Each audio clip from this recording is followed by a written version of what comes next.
नमस्कार दोस्तों, मैं हूं जेपी शुक्ला और स्वागत करता हूं आपका हमारे चैनल द अर्बन गुरु जी पे। आज हम बात करेंगे कि भारत सरकार ने रिसेंटली जो डिफेंस प्रोक्योरमेंट करी है 39,000 करोड़ के अप्रॉक्स के डिफेंस इक्विपमेंट्स की, उसके बारे में। और हम जानेंगे कि डिफेंस प्रोक्योरमेंट या फिर डिफेंस एक्विजिशन या फिर जिसको हम लोग हिंदी में बोलते हैं कि रक्षा सौदा, कोई भी उसकी रक्षा की खरीद कैसे होती है, रक्षा उपकरणों की, या फिर उसकी जो अधिग्रहण है उसको कैसे किया जाता है, उसमें कौन कौन से पैरामीटर्स को ध्यान में रखा जाता है, और साथ ही साथ कोई भी चीज़ हमारे यहाँ पे कैसे आता है जब हम बाहर से कोई चीज़ खरीदते हैं। तो इन सब चीज़ों के लिए हम इस वीडियो में जानकारी हासिल करेंगे। अगर आप हमको सोशल मीडिया पे फॉलो करना चाहते हैं तो हमें इन आईडीज़ पे फेसबुक पे, इंस्टाग्राम पे, टेलीग्राम पे और ट्विटर पे फॉलो कर सकते हैं।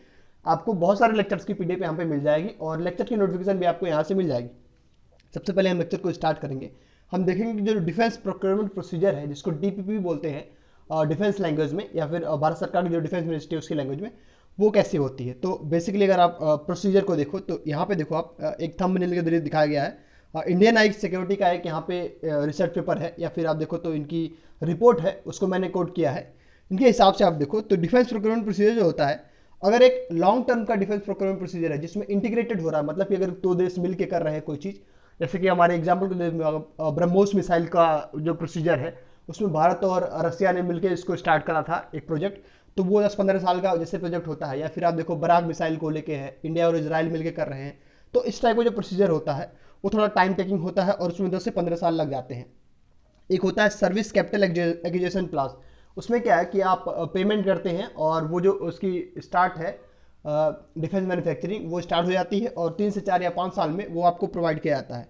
एक होता है एनुअल एक्विजिशन प्लान, जिसमें क्या होता है कि हमारे पास जो भी डिफेंस बजट हर साल मिलता है तो उसमें कुछ ना कुछ हमको खरीदना होता है हमारी रिक्वायरमेंट के हिसाब से। तो अब मान लो इस टाइम पे आपको एयरक्राफ्ट खरीदना है, MiG-29 का डील हुआ है, या SU-30 MKI का डील हुआ है, किसी टाइम पे आपको पोसाइडन का डील होता है, जिस टाइम पे आप ग्लोब मास्टर खरीदते हैं बोइंग का। तो इस टाइप से आप एनुअली कुछ ना कुछ आप खरीदते हैं अपने डिफेंस रिक्वायरमेंट के हिसाब से, नेवी के, एयरफोर्स के, या फिर आप मिलिट्री के रिक्वायरमेंट के हिसाब से। तो ये एनुअल प्रोसीजर होता है। अब इसकी प्रोसीजरल की बात करो आप, तो कुछ डीआरडीओ जो होता है उसकी भी काफ़ी चीज़ें होती हैं। जैसे कि आप मान लो उनको कुछ मैन्युफैक्चर करना है, उसके लिए भी एक रिपोर्ट बनाई जाती है कि कैसे कौन कौन सी रिक्वायरमेंट हमारी इस टाइम पे है डिफेंस की, और क्या क्या हम अवेलेबल करा सकते हैं अपनी सरकार को या फिर अपनी पब्लिक को।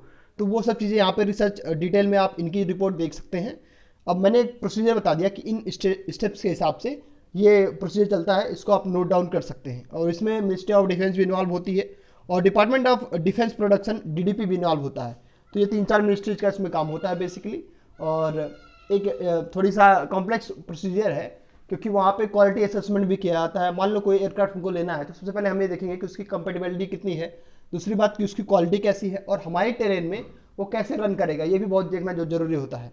अब हम बात करेंगे कि रिसेंटली प्रोक्योरमेंट कैसी हुई है। तो अभी अर्जेंट बेसिस पे आपने देखा होगा कि 21 MiG-29 विमान की और 12 SU-30 MKI, जो कि दोनों रशियन विमान हैं, इनकी अर्जेंट प्रोक्योरमेंट करी गई है। 38,900 करोड़ के अप्रॉक्स की ये डील है कुल मिला के।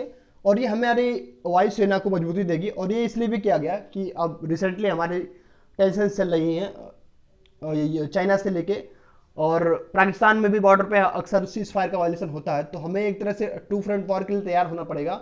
और टू फ्रंट वॉर के लिए वर्तमान समय में हमारे पास बहुत अच्छे प्लेन्स नहीं हैं। और अगर हम प्रोक्योरमेंट ऐसे जल्दी से करेंगे, या फिर आप देखो तो राफेल की डिलीवरी भी नेक्स्ट मंथ तक हमारे पास आ जाएगी।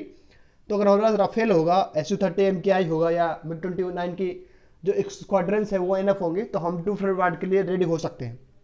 दूसरी डील जो बड़ी इंपॉर्टेंट है, S-400 की डील है, 39 करोड़ के अप्रॉक्स की है। उसके लिए हमारे डिफेंस मिनिस्टर रिसेंटली रशिया गए थे, तो वहाँ पे उनकी बात हुई है। और जो कोरोना वायरस के रीज़न की वजह से जो उसको डिले होना था, उसको डिले को हटाया गया।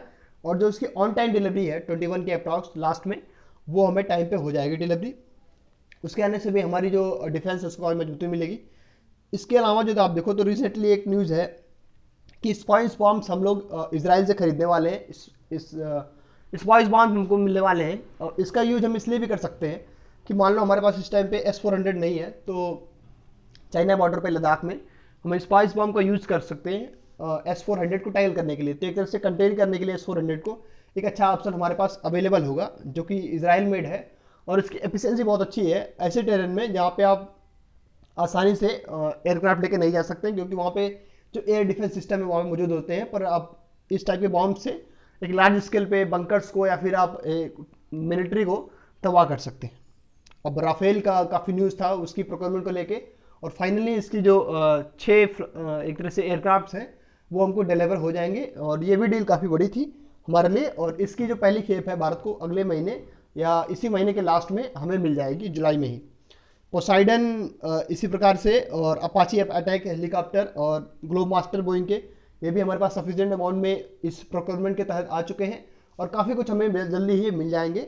आप देखो तो कुछ बातें अभी है ऑन द एनिविल है, मतलब कि बातचीत चल रही है उनकी, उसमें आप देखो C-70 ग्लोब मास्टर की बात है कुछ, और यहाँ पे देखो आर्म सी गार्जियन ड्रोन्स की बात है, यहाँ पे सब US मेड है। कुछ हेलीकॉप्टर्स यहाँ पे अपाची के और मिलेंगे हमको, F-21 के हमकी बात चल रही है, और F-35 के बारे में बातचीत चल रही है। तो इस तरह से आप देखो तो हमारी जो डिफेंस रिक्वायरमेंट है उसके हिसाब से हमें बहुत सारे एयरक्राफ्ट या फिर बहुत सारे जो हमारी रिक्वायरमेंट के हिसाब से नेवल शिप्स हैं या एयरक्राफ्ट कैरियर्स की मैन्युफैक्चरिंग के लिए हमें जो भी असेसमेंट चाहिए या फिर हेल्प चाहिए वो हमें मिल रही है, और ये हमारी डिफेंस के लिए बहुत अच्छा है।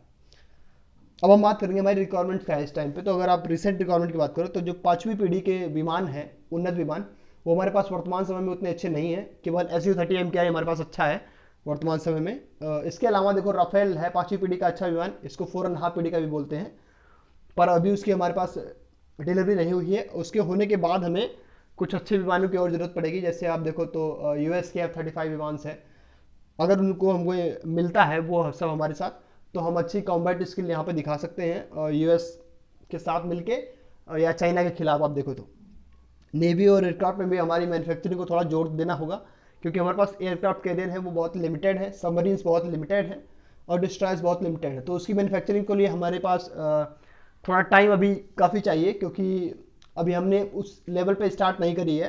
तो हम लोग बेसिकली प्रोक्योरमेंट ही कर सकते हैं, और उसकी प्रोक्योरमेंट पे ही ध्यान देना चाहिए, क्योंकि मैन्युफैक्चरिंग में काफ़ी टाइम हमें लग सकता है। और क्योंकि हमारे यहाँ क्या है, लेट में बहुत सारी चीज़ें स्टार्ट हुई हैं। पहले तो हमारे यहाँ मैन्युफैक्चरिंग होती भी नहीं थी, पर अब तेजस विमान के जैसे मैन्युफैक्चरिंग हुई है, और बहुत सारे आकाश एयर डिफेंस सिस्टम की मैन्युफैक्चरिंग हुई है, तो धीरे धीरे वो भी तेज़ी से हो रहा है।